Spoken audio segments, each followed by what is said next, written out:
Hello and welcome to a Business Minute with Lily Lopez, presented by the South Florida Hispanic Chamber of Commerce. Here with me is a good friend and member of the South Florida Hispanic Chamber of Commerce, David Castrillon, who's Development Director for His House Children's Home. David, finally. I know. We've been trying so to do the Business Minute at least for a year. De verdad que sí. Llevamos un año y medio buscando que nuestros itinerarios pues concordaran. Exactamente. Y entonces ya pues estamos aquí hoy. Yeah, thank you so much for this opportunity. Of Really course, appreciate it. absolutely. And I know you do, and the organization does such a great job.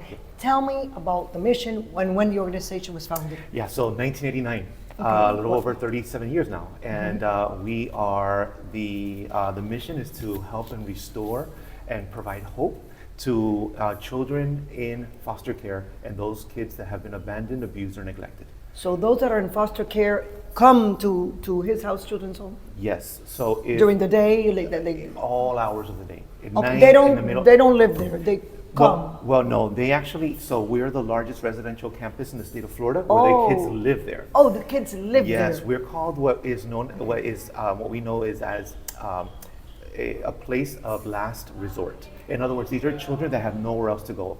They've been kicked out of their homes, or maybe because of situations at home, they were there. It was the parents or family members that abused, abandoned, or neglected them. Oh, it's horrible. Awful things, and they have nowhere to go. So we are that place of last resort for them. That is so important, David. Yep. To have an organization that provides this type of work. Yep. So, in your role, tell me a little bit about what you do. It's about raising awareness. See, so a lot of folks don't know about. And that's why you're here. Exactly. Of course. Yes. So a lot of folks don't know about the challenges of children in foster care. Those children that have been through different types of abuse, abandonment, or neglect. And my role is to, one, raise awareness about what we're doing, how we're making generational change in the community. And two, is how folks can actually get involved to make a difference, particularly businesses. Because obviously it's very difficult nowadays, as you probably will know, we all know, it's difficult to find good quality employees. It is. And when an employee is doing something, when an employer is doing something that brings their staff together as, hey, listen, we're going to do this for the well-being of this community, of this cause, it tightens the mission of that business. And so how many children do you have there currently? So the census changes on a regular basis, of course. but we can house up to 232 kids. Okay. At one time. Usually it's about a little over 1,000 children that come through and stay at His House. So you have to provide the breakfast, lunch, dinner, and who does the transportation for them to go to school also? We do. We transport everything. All of that. Okay. So because this population is so high risk, we need to make sure that they are not becoming further victimized. Of course, when they're going to school. So we take them to school, their doctor's appointments, everything. It's full service. I assume you get grants from the state, federal, but you need to still fundraise. Are there any fundraising events coming up that we should announce and let our members in the community know? Absolutely. So what's really important would be on April 10th, we have because now April is National Child Abuse Prevention Month. Oh, okay. I like that very much. And that is a wonderful opportunity for folks to come and visit the campus, have the experience of walking through our maternity homes, the homes where the children live, and then be able to become part of our Kids Keeper program or involved in so many different ways, a service project. There's so many ways that folks can get involved. They can get involved. And the majority of the students are the Hispanic, African Americans, or yes, everything? The majority are African Americans and Hispanic. Those are the two largest populations that And what do you attribute, I mean, this is just speculation on my part, and maybe you can't answer that question. Yeah.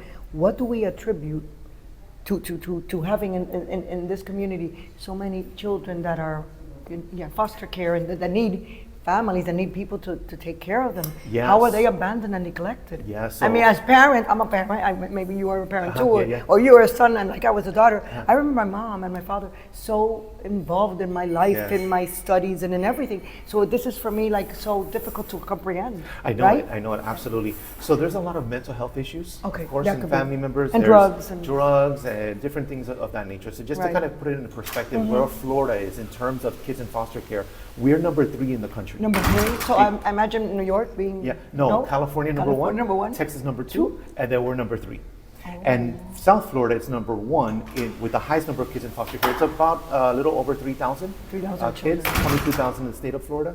And but we're also, which is also a population that we serve, are young children that are victims of human trafficking.